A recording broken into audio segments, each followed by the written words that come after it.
কি করেছে এই অন্তর্বর্তীকালীন সরকার? আমরা অনেকেই অনেক সময় বিরক্ত হয়ে এই প্রশ্ন কিন্তু ছুড়ে বসি। বিগত 7 মাসে 200-এরও বেশি আন্দোলন দেখে আমরা হয়তো ধরেই বসি আসলে কি কিছু হচ্ছে না, আসলে কি কিছু করতে পারতেছে এই সরকার। এবং আমরাও এটাও ভুলে যাই যে যখন ডক্টর মোহাম্মদ ইউনূস অন্তর্বর্তীকালীন সরকার হিসেবে দায়িত্ব নিয়েছিলেন তখন সব দিক দিয়ে ভঙ্গুর এই দেশ সামলানো কতটা চ্যালেঞ্জিং ছিল তার জন্য। যাই হোক, তারপরেও আসেন একটু জেনে নেই 7 মাসে আসলেই তিনি কি এমন করেছেন। প্রথমত, এই অন্তর্বর্তীকালীন সরকার সর্বশেষ 6 মাসে দেশি বিদেশি ঋণ পরিশোধ করেছেন প্রায় 62,000 কোটি টাকা। এরপর দেশের রেমিটেন্সের যে প্রবাহ সেটা বেড়েছে 18.49 বিলিয়ন মার্কিন ডলার, যা গত বছরের এই সময়ের তুলনায় 4 বিলিয়ন ডলারেরও বেশি। দেশের যে রিজার্ভ, সেই রিজার্ভ বেড়ে দাঁড়িয়েছে 2140 কোটি টাকা। এবং এখন রমজান মাস, এবং আমরা বিগত বছরগুলোতে দেখেছি রমজান মাস এলেই দ্রব্যমূল্যের একটা অন্যরকম ঊর্ধ্বগতি লক্ষ্য করা যায়। বাট এবছর সারপ্রাইজিংলি দ্রব্যমূল্যের বাজারটা স্বস্তিতে রয়েছে, অনেক পণ্যের দামই নিয়ন্ত্রণে রয়েছে, যেগুলো নিয়ে খুব বেশি ইউজুয়ালি আমরা কথাবার্তা এখন বলি না। অ্যান্ড আরেকটা নোটেবল কাজ এই অন্তর্বর্তীকালীন সরকার করেছেন, সেটা হলো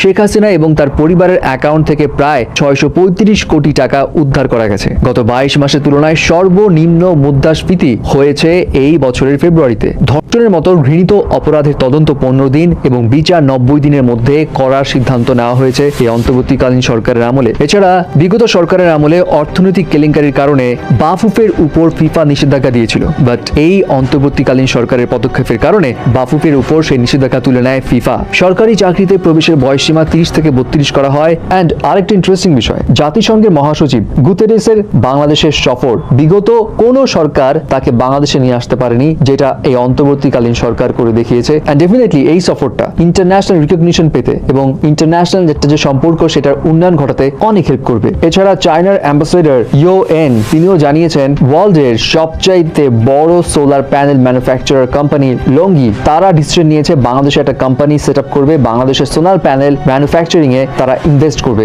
যেটা অন্তর্বর্তীকালীন সরকারের বাংলাদেশকে যে ইকোনমিক হাব বানানোর একটা যে প্ল্যানিং, সেই প্ল্যানিং এর একটা বড় অংশ হতে চলেছে। এছাড়া ডক্টর মোহাম্মদ ইউনূসের কূটনৈতিক আরো বেশ কিছু কারিশমা রয়েছে, যেমন ইলন মাস্কের সঙ্গে তার কথোপকথন এবং স্টারলিংকের বাংলাদেশে আসার একটা আভাস, যে ইন্টারনেট বাংলাদেশে আসলে একটা অন্যরকম বিপ্লব ঘটবে বাংলাদেশের টেকনোলজিতে। সো বলার মতো হয়তো অনেক কিছুই আছে, বাট উল্লেখযোগ্য এই কাজগুলো আমরা হয়তো শুনি বাট মনে রাখি না, কারণ চারদিকে আন্দোলন, নেগেটিভ একটা ভাইব ক্রিয়েট করা। এনিওয়ে, তারপরেও অন্তর্বর্তীকালীন সরকারের 7 মাসের এই কার্যকলাপ দেখে আপনার কি অপিনিয়ন জানাবেন কিন্তু।